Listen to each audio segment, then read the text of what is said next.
हंसो मत, तमाशा करते रहते हो। तैयारी करा रहे हैं तो हाँ बता तो अच्छा, कॉमन साइज बैलेंस शीट में और कंपैरेटिव बैलेंस शीट में मेन डिफरेंस क्या है? कॉमन साइज, अरे मैं आपको एब्सोल्यूट फिगर के बाद आप परसेंटेज चेंजिंग निकालते हैं और इसमें हाँ। Previous year absolute figure comparison करते हैं। 2 ईयर फिगर में कंपैरिजन करके है एब्सोल्यूट चेंजिंग और percentage changing common size comparative में, और कॉमन साइज में प्रीवियस ईयर अब पेपर से देंगे कि हो से दुरुस्त हो जाएगा। बैलेंस शीट के टोटल से हर फिगर का परसेंटेज निकालते हैं। हाँ, हर फिगर का शेयर कैपिटल है तो अब बैलेंस शीट का टोटल मीन्स टोटल एसेट, ये जान।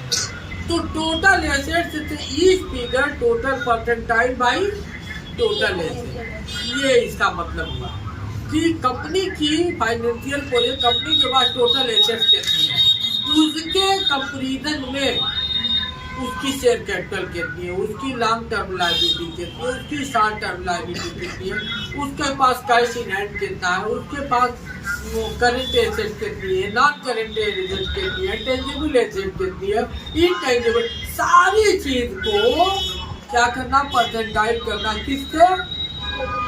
यही मेन डिफरेंस है, किसमें? कॉमन साइज में और कंपैरेटिव में। इसी तरीके से इनकम की बात करें तो इनकम का बेस क्या है? Figure to figure absolute changes और परसेंटेज चेंजेस। ये कहाँ मिलेगा? कंपैरेटिव में। और कॉमन में क्या परसेंटेज आ रहा है? हाँ, हर एक फिगर को परसेंटाइल करेंगे किससे? रेवेन्यू फ्रॉम ऑपरेशन से, समझे ना?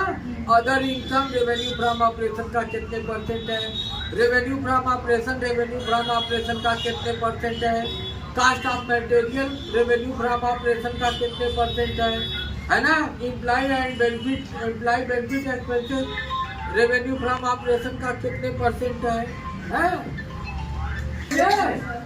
हाँ, तो भाई देखो, मेन फाइनेंशियल स्टेटमेंट कैसे चैप्टर है, चैप्टर नंबर 1 जो इंट्रोडक्शन है फाइनेंशियल स्टेटमेंट, और दूसरा फिर वो है कंपैरेटिव, तीसरा कॉमन साइज, फिर उसको छोड़ करके क्या कहते हैं, अब वो है वो नहीं, ट्रेड एनालिसिस, रेशियो एनालिसिस है, कैश फ्लो, है ना?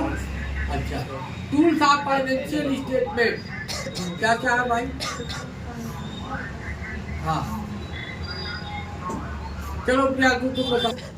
Comparative statement, common size statement, trend analysis और ब्रेक इवन पॉइंट, ये 4 हो गए। Cash flow 5, ratio analysis 6, fund flow 7, जिसमें 3 आपको पढ़ना नहीं है। कौन तो नहीं पढ़ना है? फंड फ्लो, बीईपी और ट्रेंड एनालिसिस, ये 3 पढ़ना नहीं। तो पढ़ना है कौन को? 2, 4 को। कौन को? कंपैरेटिव और कॉमन, रेशियो और cash flow. Rules of financial statement कोई पूछ दे तो कितने बताना? 4, 7। 7। हाँ, कौन कौन? Comparative 1, common 2, ratio 3।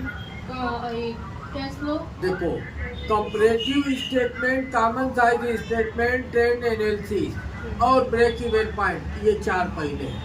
फिर ratio analysis 5, cash flow statement 6, fund flow statement 7। ठीक है? अब ये बताओ, इक्विटी शेयर और प्रेफरेंस शेयर में क्या डिफरेंस है? ओनर फंड है, प्रेफरेंस शेयर ओनर फंड नहीं है। कौन का है? आपका है? इक्विटी शेयर जो रखता है, equity share holder actual owner होता है, रियल ऑनर होता है, जबकि preference share holder actual owner. हाँ, इक्विटी शेयर में तो जो प्रायोरिटी होती है शेयर पे, किसी भी शेयर पे, वो इक्विटी शेयर पे नहीं होती। कौन कौन सी? नंबर एक, डिविडेंड का रेट नहीं होता, प्रीडिफाइंड नहीं होता, और वो क्यूमुलेटिव नहीं हो सकता, वो ट्रांसफरेबल नहीं हो सकता, वो रिडीमेबल नहीं हो सकता, वो पार्टिसिपेबल नहीं हो सकता। ये भी अधिकार नहीं है। किसको सर? इक्विटी से। इक्विटी अगर केवल शेयर कह दिया जाए तो वो इक्विटी शेयर है, और प्रीफरेंस शेयर कह दिया जाए तो प्रीफरेंस शेयर में इन चार में से कोई एक प्रायोरिटी जरूर होगी, और पांचवी चीज की रेट ऑफ डिविडेंड प्रीडिफाइंड होगी। ये प्रीफरेंस शेयर की पहचान। तो दो प्रायोरिटी मिलने की वजह से मुझे वोटिंग राइट नहीं मिलता, मीटिंग अटेंड नहीं, इसलिए वो एक्चुअल ऑनर नहीं। डिवेंचर और शेयर, बेनिफिट ऑफ डिवेंचर क्या होता है जी? बेनिफिट ऑफ डिवेंचर क्या होता है? तुम बताओ जी। बेनिफिट ऑफ डिवेंचर तुम बताओ। इंटरेस्ट होता है। ही क्या करेला है? और अरे भाई बस इंटरेस्ट कर दो, ठीक है, जो लिखा है जाहिर है कि वही मिलेगा, इंटरेस्ट मिलेगा। डिवेंचर पर क्या मिलेगा? डिवेंचर का बेनिफिट, डिवेंचर का रिवार्ड जो होता है वो इंटरेस्ट होता है, जबकि शेयर का डिविडेंड। ये जान लो। अच्छा, डिवेंचर होल्डर और शेयर होल्डर में क्या डिफरेंस है? शेयर होल्डर ओनर होता है, होल्डर क्रेडिटर होता है। क्रेडिटर होता है। तो शेयर और डिवेंचर में क्या डिफरेंस है? हाँ, शेयर कैपिटल होता है। Share is a part of owner fund या company share capital. However debenture is a part of long term borrowing. ठीक है, लॉन्ग टर्म पब्लिक बोरोइंग ऐसे कहता है। पब्लिक को जब कंपनी लोन लेती है तो जो loan certificate issued by company in favour of debenture holder, such document is known as क्या डिवेंचर। डिवेंचर। हाँ, such document is called debenture. उस डिवेंचर, उस डॉक्यूमेंट को हम डिवेंचर। शेयर एप्लीकेशन की इतनी बताओ तो। Bank account debited to share application. अच्छा, और share application account DR to share capital. साल से की इतनी बताओ तो। Share capital account DR. अरे नहीं। एडवांस की इतनी बताओ। Bank account DR to call से एडवांस, और दोनों को क्लोज करने की इतनी बताओ। कॉल से कैसे क्लोज होगा? अगर मिल जाता है विद ड्यू रेस्पेक्ट, बाद में बकाया राशि मिल जाती है तो bank account DR to call दे देंगे, और नहीं होती है तो फॉरफीचर की time share capital account DR to call दे देंगे। ये दो ऑप्शन है। इट मीन बैंक या share capital account debit to call दे देंगे। कॉल से एडवांस को बंद करने की इनकी कॉल से advance account debit to bank और कैश अकाउंट ना, बैंक और कैश अकाउंट। जो कल से एडवांस दिया है उसको तुम वापस करोगे पैसा। तो जब काल में एडजस्ट करो, काल से एडवांस दिया टू शेयर काल अकाउंट, शेयर काल अकाउंट। समझ गए? हाँ, शेयर अलॉटमेंट को बंद करने की इनकी बताओ जी। विवाह जल्दी से बताओ। तुम बताओ जी। चलो तुम बताओ। Bank account DR to share allotment. बहुत अच्छा, very good. Bank DR to share allotment account. Share final call को बंद करने की इनकी बताओ। बैंक अकाउंट लिया टू शेयर फाइनल कॉल। अच्छा, फाइनल कॉल को ओपन होने की इनकी शेयर फाइनल कॉल अकाउंट लिया to bank account to bank account, to share capital account. Share capital account. Share application को क्लोज करो। हाँ, share application account debit to share capital. Right answer. Share application केवल जो है share capital से बंद होती है, बाकी share allotment, share first call, share second call, share final call अगर टाइम से पैसा मिल गया तो, और नहीं तो कॉल से एरियर या शेयर फॉरफीचर से। जैसे share capital account debit to share allotment, to share first call, to share second and final call, to share forfeiture account. और शेयर फॉरफीचर को बंद करने की विधि बताओ जी।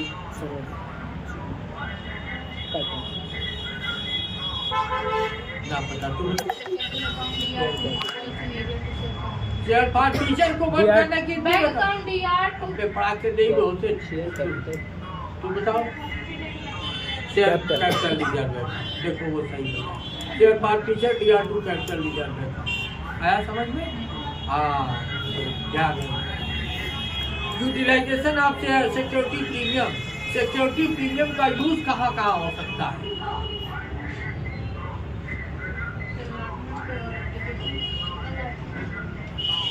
आपको सिक्योरिटी प्रीमियम मिला है, आपके पास मौजूद है, उसका इस्तेमाल कैसे करेंगे? मेरे सवाल का मतलब ये है, यूज ऑफ सिक्योरिटी प्रीमियम।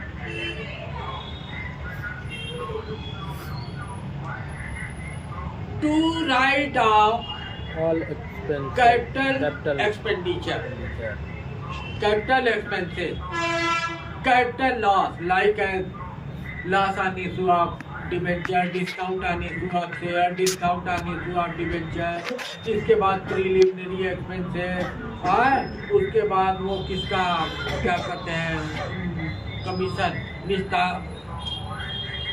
कौन कमीशन होता है भाई? प्रमोटर्स का कमीशन है ना, इसको राइट ऑफ करने के लिए। इसके बाद बचा हुआ अगर सिक्योरिटी प्रीमियम है तो आप बोनस शेयर इशू कर सकते हैं। सिक्योरिटी प्रीमियम से कभी डिविडेंड नहीं दिया जाता। सिक्योरिटी प्रीमियम रिजर्व, अब रिजर्व शब्द इस साल से एक्सक्लूड हो गया। सिक्योरिटी प्रीमियम यूटिलाइज ऐसे ऐसे है ना, और फाइनली अगर बचा है उसको खत्म करना है तो आप उसका बोनस शेयर इशू कर दीजिए।